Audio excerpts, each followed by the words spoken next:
Bonjour à tous, namasté, je m'appelle Gilles Mansillon et je viens à vous aujourd'hui pour discuter brièvement d'un sujet qui est le sujet de l'âme, des vies passées et de l'Akash. Donc, c'est en tant qu'être humain, on a l'impression de vivre cette vie uniquement. On a oublié toutes nos mémoires, on a oublié qu'on a vécu ici avant, on a de nombreuses... Mais bon, tout le monde, tous les êtres, très peu sont dans leur première vie ici sur Terre, dans ce moment capital. Et donc c'est très important, c'est juste des mémoires qui ont besoin de se réveiller progressivement, qui sont enregistrées dans notre ADN, dans la partie quantique de notre ADN, qui se réveillent et qui nous font prendre conscience d'autres réalités, d'autres vies parallèles ou passées qu'on a pu avoir. Bon, bien sûr, je ne vais pas discuter de mes propres vies passées, non seulement, je n'ai pas complet accès à mon Akash encore, mais...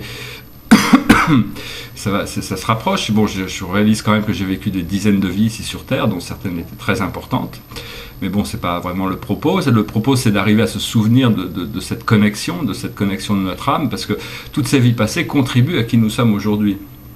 Donc voilà, donc la première chose au niveau de l'Akash et des vies passées, des fois, il y a aussi, je voulais dire, c'est notre ADN qui nous le révèle, mais des fois il y a des gens qui rentrent dans notre vie et tout d'un coup il y a ces mémoires de vie passée qui surgissent parce que c'est des gens avec qui on avait une connexion profonde dans le passé, et donc ils sont des catalyseurs à nous faire révéler toutes ces vies passées. Ça ne veut pas dire que les deux personnes pourront se souvenir de cette expérience, mais moi, je sais que j'ai rencontré une personne qui m'a fait me souvenir de 5000 ans d'histoire de ma propre Akash, et donc ça m'a permis même si c'était une expérience assez troublante qui m'a pris du temps quand même à intégrer dans ma conscience, c'était une expérience très puissante.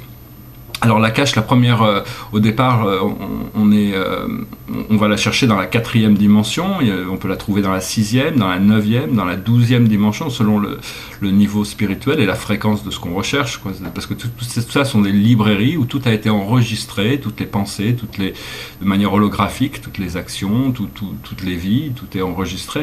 Puis bon, il y a bien sûr des enregistrements supérieurs, dans les plans supérieurs, où il y a puis il y a aussi des anges qui sont les gardiens de la mémoire, c'est-à-dire qu'ils enregistrent, c'est des enregistreurs qui enregistrent tout ce qui se passe.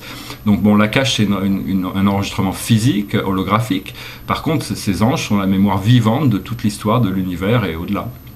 Voilà, écoutez, j'espère que vous passerez une excellente journée. Il fait très chaud ici en France, je pense que je me prépare à prendre des vacances pour être plus près de l'océan. Et voilà, si vous avez des questions sur l'Akash ou sur quoi que ce soit qui relaye à ces mémoires de l'âme, n'hésitez pas à le poser dans les commentaires.